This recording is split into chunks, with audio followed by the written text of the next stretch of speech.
નમસ્કાર ખેડૂત મિત્રો, હું કારેટિયા દીક્ષિતા કૃષિ સહિતાના વિડીયોમાં તમારું હાર્દિક સ્વાગત કરું છું.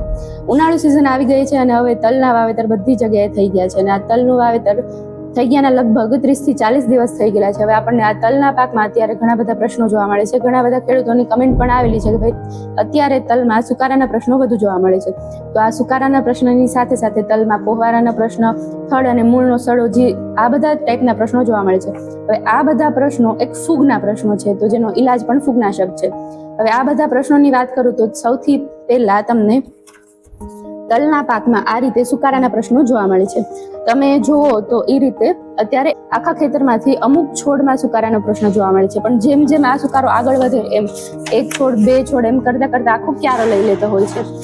અને એવી જ રીતે જે છોડના પાન હોય છે તે વળી ગયેલા જોવા મળે છે, છોડ પીળો પડી ગયેલો જોવા મળે છે, છોડના પાન અને થડ નમી ગયેલા જોવા મળે છે, અને આગળ જતા જે થડ છે એ બ્રાઉનિશ થઈ જાય છે અને આખો છોડ પડી ગયેલો જોવા મળે છે. તો આ બધા લક્ષણો છે તલના પાકમાં જોવા મળતા સુકારાના.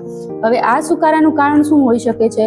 તો કે વધુ પડતું જે પિયત આપીએ છીએ, કારણ કે પાણી જે એરિયામાં ભરાય તો ત્યાં તમને સૌથી પહેલા સુકારો જોવા મળશે અને એ છોડ જ્યાં પાણી ભરાયેલું હશે ત્યાંથી સુકારાની શરૂઆત થાય છે.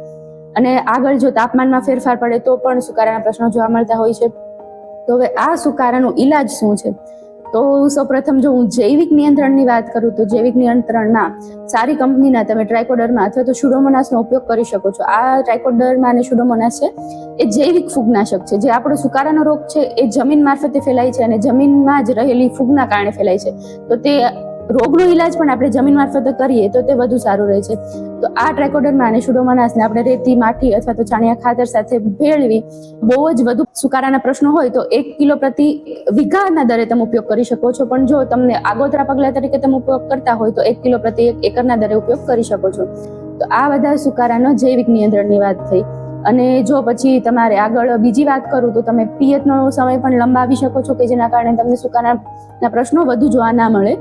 અને તમે જેમ બને એમ ક્યારા નાના રાખો, કારણ કે સુકારાનો પ્રશ્ન જો એક ક્યારામાં જોવા મળે તો એ નાનો ક્યારો હોય તો તેના કારણે એ સુકારો એટલામાં જ ફેલાય છે. પેલા મોટા અને આખા લાંબા ક્યારામાં સુકારો વધુ ફેલાતો હોય છે. આના અથવામાં જે ખેડૂત મિત્રોએ તલના વાવેતર સમયે જે લોકોએ જમીન અથવા તો જે બીજ માવજત કરેલી હોય તો એ બીજ માવજતના કારણે પણ ઓછો સુકારાના પ્રશ્નો જોવા મળે છે. અને જે મેં વાત કરી એમ ટ્રાઇકોડર્મા અને સ્યુડોમોનાસને જે ખેડૂત મિત્રો આગોતરા પગલા તરીકે ઉપયોગ કરતા હોય ને તો તે ખેડૂત મિત્રો અત્યારે સુકારાનો પ્રશ્ન ખૂબ જ નહિવત થઈ ગયેલો જોવા મળે છે. તો આમ ખેડૂત મિત્રો, હવે સમય બદલાય છે તો હવે તમે એ જ મુજબ જૈવિક નિયંત્રણ તરફ આગળ વધો અને ઉપયોગ કરતા થાઓ અને ખુદની જમીન અને ખુદના ખર્ચાને પણ બચાવો. જય હિન્દ.